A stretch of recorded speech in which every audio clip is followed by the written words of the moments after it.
Welcome to classmate learning together. আজকে থেকে আমরা জিকে ক্লাস শুরু করছি, আর এই জিকে ক্লাসের প্রত্যেকটিতে বিভিন্ন বিষয়ের উপর মোট 30টি করে এমসিকিউ আমরা সলভ করব। আর এই এমসিকিউগুলো তোমাদের যে কোনো কম্পিটিটিভ এক্সামিনেশনের জন্য খুবই হেল্পফুল হবে।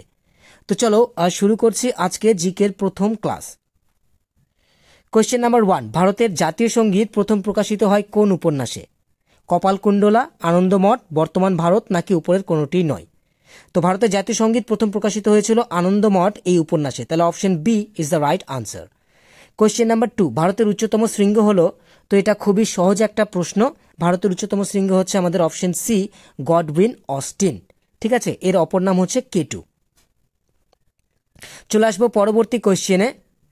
কোয়েশ্চেন নাম্বার 3, ভারতের নবজাগরণের জনক বলা হয় লালা লাজপত রায়কে, অবনীন্দ্রনাথ ঠাকুরকে, রাজা রামমোহন রায়কে নাকি বাসুদেব বলবন্ত ফাড়কেকে? তো অ্যাকচুয়ালি সঠিক উত্তর অপশন সি, রাজা রামমোহন রায়কে। কোশ্চেন নাম্বার 4, বিশ্ব যক্ষ্মা দিবস পালন করা হয় কবে পালন করা হয় সেটা আমাদেরকে বলতে হবে। তো বিশ্ব যক্ষ্মা দিবস পালন করা হয় 24শে মার্চ এই তারিখে, তাহলে সঠিক উত্তর হচ্ছে অপশন বি। এবার কোশ্চেন নাম্বার 5, ক্যাগের পুরো নাম কি? অপশনগুলো দেখে নেব। Option A, comptroller and auditor general of India. Option B, council auditor of Goa. Option C, comptroller and autonomous centre. আর option D, computer and automated games. তো ক্যাগের পুরো নাম হচ্ছে comptroller and auditor general of India. So option A is the right answer. চলে আসছি পরবর্তী কোয়েশ্চেনে। কোয়েশ্চেন নাম্বার 6, ভারতের গভীরতম বন্দর কোনটি? বিশাখাপত্তনম, মুম্বাই, কোচি নাকি চেন্নাই? তো ভারতের গভীরতম বন্দর হচ্ছে বিশাখাপত্তনম। অপশন এ সঠিক উত্তর। কোয়েশ্চেন নাম্বার 7, নিম্নে উল্লিখিত ধাতুগুলির মধ্যে কোনটি সবচেয়ে হালকা? Helium, hydrogen, lithium, bromine. তো সবচেয়ে হালকা ধাতু হচ্ছে এখানে অপশন সি, লিথিয়াম। এবার কোয়েশ্চেন নাম্বার 8, কাশ্মীরের আকবর বলা হয়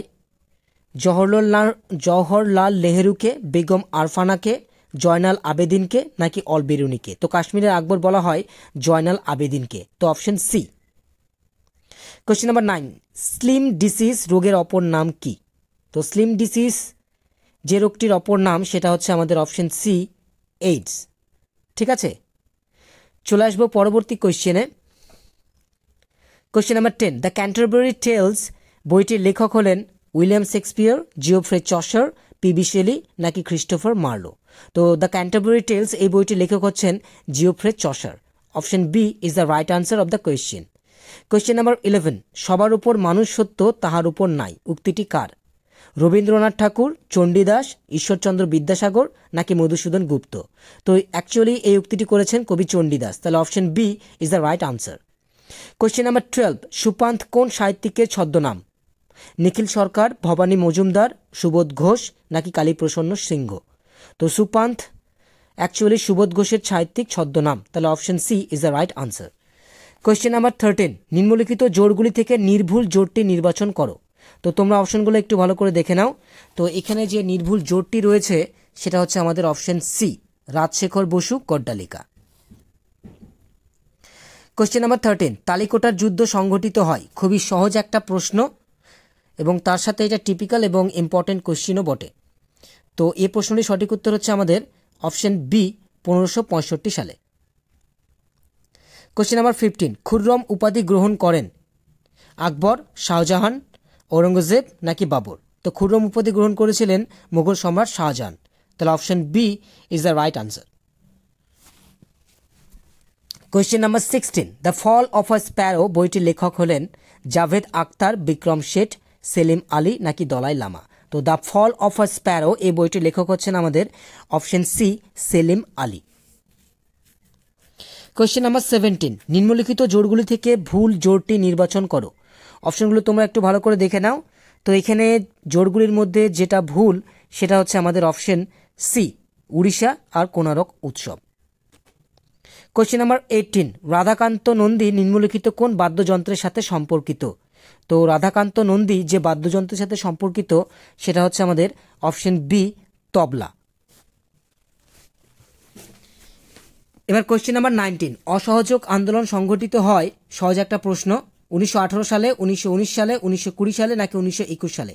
তো অসহযোগ আন্দোলন সংগঠিত হয়েছিল 1920 সালে। তাহলে option C is the right answer.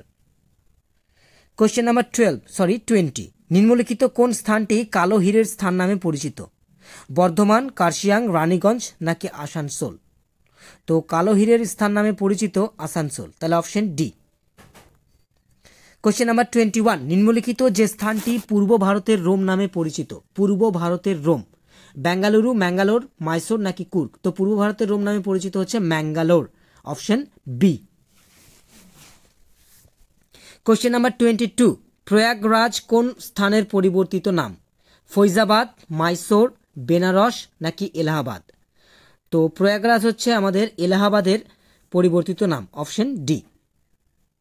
Question number 23। ভারতের সর্বাধিক আম উৎপাদনকারী রাজ্যটি হল মহারাষ্ট্র, পশ্চিমবঙ্গ, উত্তরপ্রদেশ নাকি মধ্যপ্রদেশ?